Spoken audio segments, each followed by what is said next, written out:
तो 973 डेज़ के बाद यूएई अपने घर पर एक मैच जीतता है और वो भी नेपाल के अगेंस्ट जीतता है। इससे पहले भी जब जीता था, जो लास्ट मैच था, वो भी नेपाल के अगेंस्ट जीता था और रोहित पौडेल शतक बनाते हैं, उसके बावजूद ये टीम हार जाती है। अब बहुत तरह की चीज़ें चल रही हैं, बहुत तरह की बातें चल रही हैं रोहित को लेकर के, रोहित के शतक को लेकर के, पर्सनल माइलस्टोन और क्या फ़ायदा उस शतक का जो जीत न दिला पाए, और बहुत सारी ऐसी बातें चल रही है। इस वीडियो में एक तो टॉपिक में बड़े इंटरेस्टिंग पिक करूंगा जो कमेंट में आयुष का आया था, जो कि मुझे काफ़ी अच्छा लगा। आयुष ने काफ़ी, आयुष मिश्रा की बात कर रहा हूँ मैं, आप जाए कमेंट में चेक कर सकते हैं। उन्होंने काफ़ी पॉइंट टू पॉइंट और बहुत अच्छी बात नोटिस करी। जब मैंने उनसे, उन्होंने बोला कि भी स्टिल बिलीव्स कि नेपाल को एक नया कप्तान चाहिए। मैंने उनसे पूछा कि हु इज़ योर कैप्टन, तो उन्होंने कुछ नाम रखे, उस पर मैं अपना पॉइंट ऑफ व्यू दूंगा। लेकिन उससे पहले मैं आपको ये बता दूं कि इस टाइम पर नेपाल क्रिकेट के साथ जो सबसे बड़ा वर्ड जुड़ा हुआ है वो है इनकंसिस्टेंट। और इनकंसिस्टेंट हर जगह पर। आप देखो वो नेपाल टीम जो आपको एक दिन स्कॉटलैंड जाकर के यूरोपियन कंडीशन में, जो कि अपनी कंडीशन से एकदम अलग है, वहाँ जाकर उनको हरा देती है, और एक दिन घर आती है। घर से मेरा मतलब है एशिया के कंडीशन में। हालांकि आई नो कि यूएई की कंडीशन और एशिया की कंडीशन में थोड़ा फ़र्क है, लेकिन जो कंडीशन आपको स्कॉटलैंड वाले एरिया में मिली थी उससे काफ़ी सिमिलर है। तो मैं इसको स्टिल कंसिडर करूँगा वो कंडीशन जिसको नेपाल समझता है, जानता है, और जहाँ पर वो मजबूत हो सकता है। सो अगर मैं आपको बोलता कि यार अगर नेपाल यूएई में खेल रहा है और अगर नेपाल स्कॉटलैंड में खेल रहा है, तो वो कहाँ ज़्यादा स्ट्रांग होगा, तो आप खुद भी बोलते कि यार यूएई में ज़्यादा स्ट्रांग होगा, बिकॉज कंडीशन थोड़ी सी अपने जैसी ही है। वहाँ पर आकर के आप हार रहे उस टीम से जो टेबल में सबसे नीचे है। क्या रीज़न है? इनकंसिस्टेंसी। आपकी गेंदबाजी आप जिस तरह से यूज़ कर रहे हो, गुलशन शाह क्यों नहीं कराई जा रही उससे गेंदबाजी? पिछले मैच में आयरी से आपने 2 ओवर गेंदबाजी कराई। तो ये जो सवाल हैं, ये मेन सवाल है इस टीम को जो इनकंसिस्टेंस लेकर चल रहा है। ठीक है, सबसे पहले बात करेंगे रोहित पौडेल की और फिर इस पर मैं दोबारा से आऊँगा। तो रोहित ने शतक लगाया, मैंने वीडियो बनाई रोहित के बारे में, बिकॉज यार मेरे लिए century is a big thing. और from a mindset of a cricketer I can understand this कि एक सेंचुरी कैसे पूरी कहानी बदल देती है, पूरी स्टोरी बदल देती है एक प्लेयर की। और आप उसके माइंडसेट की बात करो, उसके साथ जो डगआउट में लोग बैठे हैं उनके माइंडसेट की बात करो, एक सेंचुरी ना सब कुछ बदल देती है। इसलिए आई स्टिल बिलीव कि this was very much required. मैं अभी हार जीत पर नहीं जा रहा हूँ, लेकिन सवाल ये है कि भाई रोहित की क्या सेंचुरी वॉज एनफ, और क्या रोहित को कप्तानी से हटाना चाहिए? बिकॉज बहुत सारे कमेंट अभी भी आ रहे हैं कि भाई as a captain he is not doing anything, as a player आप टीम में रखो, बढ़िया प्लेयर है। पहली पहली मेरा पहला सवाल आपसे ये है कि अगर रोहित नहीं तो कौन? जवाब आया, आसिफ को बना दो, संदीप को बना दो, या किसी और को ट्राई करो। तो अभी नेपाल टीम जिस कंडीशन, जिस स्टेज पर है, सबसे अफसोस की बात यह है कि हमारे पास कोई दूसरा ऑल्टरनेटिव नहीं है।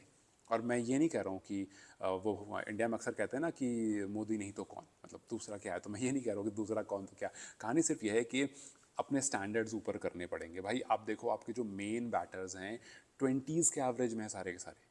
आप वर्ल्ड से इस टाइम पर खुद को कंपेयर करो, 20s में है। तो पहली चीज़ तो आप पूरे साल में नंबर ऑफ ओडीआईज बहुत कम खेलते हो, तो आपने, आपका जो ओडीआई का स्ट्रक्चर है ना, वो एकदम ही अंडरस्टूड नहीं है। आपको, आप अभी तक नंदन को ट्राई नहीं करना चाह रहे हो, क्यों? मतलब आपको लग रहा है यार वो T20 में ठीक है, उसको यहाँ लाए नहीं लाए। आपने गुलशन को बहुत टाइम तक ट्राई नहीं किया, आपने T20 में उनको जैसे ही ट्राई किया, बढ़िया करके अच्छी गेंदबाजी करी। यहाँ पर आप ओडीआई में उनको ट्राई नहीं करना चाह रहे हो।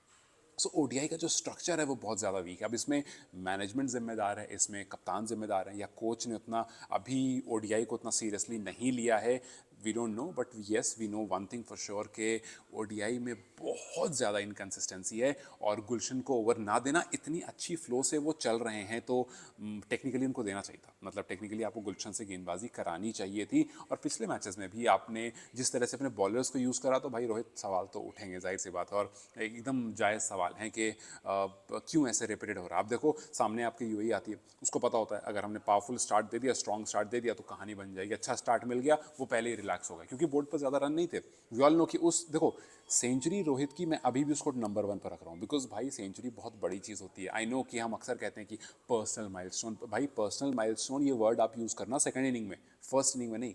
और वो भी तब यूज़ करना है इस वर्ड को जब उस सेंचुरी की वजह से किसी और को दिक्कत हुई हो, टीम को दिक्कत हुई हो, रन्स ना बने हो। यहाँ पर ऐसा कुछ नहीं हुआ। यहाँ पर इस सेंचुरी के अलावा किसी ने रन्स ही नहीं किए। वो 20 और 30s में जो रन्स आए थोड़े बहुत, वो T20 में ठीक रखते हैं। एक और हाफ सेंचुरी एटलीस्ट चाहिए होती है, या एक और आदमी साथ में चाहिए होता है जो उसको एटलीस्ट पहुंचा सके, एटलीस्ट 250 260 तक। बिकॉज अगर आज का स्कोर 250 260 होता तो शायद बॉलर थोड़ा फाइट करते, बॉलर्स ने भी फाइट नहीं किया है।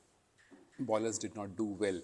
तो जैसे हम अक्सर कहते थे ना कि नेपाल के गेंदबाज अच्छी गेंदबाजी कर रहे हैं, तो यहाँ नहीं हो रही है। तो यहाँ पर कहानी सारी है कि ओडीआई वाला जो स्ट्रक्चर है वो बहुत हद तक ख़राब है। देखो वीडियोस बनाने के लिए लोग आते हैं और जीतने पर कहते, जैसी टीम जीतती है कहते हैं टेस्ट नेशन, टेस्ट नेशन। ठीक है, मैंने अक्सर इस बारे में बात की है कि नेपाल को टेस्ट नेशन मिलने का जो क्राइटेरिया है ना, उसमें एक क्राइटेरिया स्ट्रांगली फुलफिल होता है, बिजनेस वाला पर्सपेक्टिव जो है कि भैया आप अगर इनको टेस्ट नेशन दोगे तो इनके पास क्राउड इतना है ना कि आपको धंधा अच्छा भी मिलेगा, मतलब बिजनेस आपको अच्छा मिलेगा, लोग देखने आएंगे, क्राउड आएगा बढ़िया।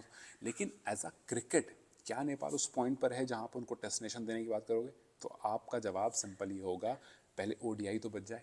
जी हाँ, जिस तरह की कहानी चल रही है उस टाइम पर ओडीआई बच जाए, इसके लिए आपको अलग अलग ट्राई करना है। जैसे मैं आयुष की बात कर रहा था, आयुष ने कहा कि सबसे पहली चीज़ टीम को ये करनी ज़रूरी है कि भाई टीम को चेंज करना ज़रूरी। न जाने कब से हम इन्हीं प्लेयर्स को खेलते हुए देख रहे हैं। सो आपके पास जो एनपीएल से एक अच्छा लॉट निकल कर आने वाला है, उसमें से आपको प्लेयर्स को सीरियसली लेना पड़ेगा। और भी बहुत सारे प्लेयर हैं जिनको आप टीम में आते हुए देखते हो और जाते हुए देखते हो, वो भी बहुत छोटे टाइम फ्रेम के लिए। जैसे उन्होंने कुछ नाम मेंशन किए हैं, जैसे मैं आपके सामने, जैसे उन्होंने कहा आकाश त्रिपाठी के बारे में, उन्होंने कहा मयान यादव के बारे में, उन्होंने पवन शराफ के बारे में कहा है, उन्होंने ईशान पांडे के बारे में कहा है, बशीर हैं, अर्जुन कुमार हैं, देव कनाल हैं, ऐसे बहुत सारे प्लेयर्स हैं जिनका उन्होंने नाम लिया, जिनको हमने देखा है खेलते हुए, लेकिन हम उनको नेशनल टीम में एंट्री करते हुए नहीं देखते हैं। तो नेशनल टीम का सीन इस टाइम पर ये चलता है कि भाई ये जो सेट ऑफ प्लेयर है ना 12 से 15 यही हैं, एक दो प्लेयर इन आउट होता है, भीमशर की ओडीआई में आ गया, टी20 में बाहर निकल गया, सो एक दो प्लेयर इन आउट होता है, बाकी प्लेयर्स जो है उनको आप ट्राई नहीं करते हो। जितने प्लेयर्स हैं सबको अच्छे खासे मौके मिल चुके हैं, ठीक ठाक मैचेस खेल चुके हैं, और मैं इस बात पर अग्री करता हूँ आयुष के साथ कि आप जो एक सेट ऑफ प्लेयर को लगातार खिला रहे हो, बहुत टाइम से खिला रहे हो, उसमें आपको चेंजेस करने की ज़रूरत है। बिकॉज अगर एक सेट ऑफ प्लेयर ऐसे ही चलते रहेंगे, ऐसे ही चलते रहेंगे, पहले भी इस बारे में मैंने बात की कि जब तक उनको ये फील नहीं होगा कि यार हमारी गलती से हमें नुकसान हो सकता है, टीम को नुकसान हो सकता है, तब तक ये गलती रिपीट होती रहेगी। अब देखो क्या होता है, कुशल बुटेल 2 मैच अच्छा खेलते हैं, हम खुश हो जाते हैं, फिर उसका 3 मैच खराब हो जाता है। एक कंसिस्टेंट परफॉर्मेंस नहीं आती। आप एक प्लेयर को पूरे साल फ्लॉप होते हुए देख लेते हो, लेकिन एक प्लेयर को पूरे साल हिट होते हुए नहीं देख पाते हो। ये बहुत बड़ी प्रॉब्लम है, और इसी इनकंसिस्टेंसी की वजह से मैं कह रहा हूँ कि आप किसी भी प्लेयर्स को पिक कर लो, परेशानी सिर्फ ये है कि फ्लॉप वाले प्लेयर्स बहुत आ जाते हैं, फ्लॉप वाला टाइम बहुत आता है, इनकंसिस्टेंट होने वाला टाइम बहुत आता है, लेकिन कंसिस्टेंट होने वाला टाइम नहीं आ पाता है। तो ये एक वो चीज़ है जिस पर आई रियली थिंक कि कोच को, मैनेजमेंट को, कप्तान को, इन सब को इस पर काम करने की ज़रूरत है। Because if you will get some players जो कंपटीशन क्रिएट कर सकें, और ऐसा वैसा कंपटीशन नहीं, कुशल बुटेल के सामने कंपटीशन बन के खड़े हो सकें, आसिफ के सामने। हम अक्सर बात करते हैं यार आसिफ, अनिल को हम लाएंगे, अनिल को 2 मैच मिलता है, 3 मैच मिलता है, परफॉर्मेंस नहीं आती, हम कहते हैं we get back to Asif.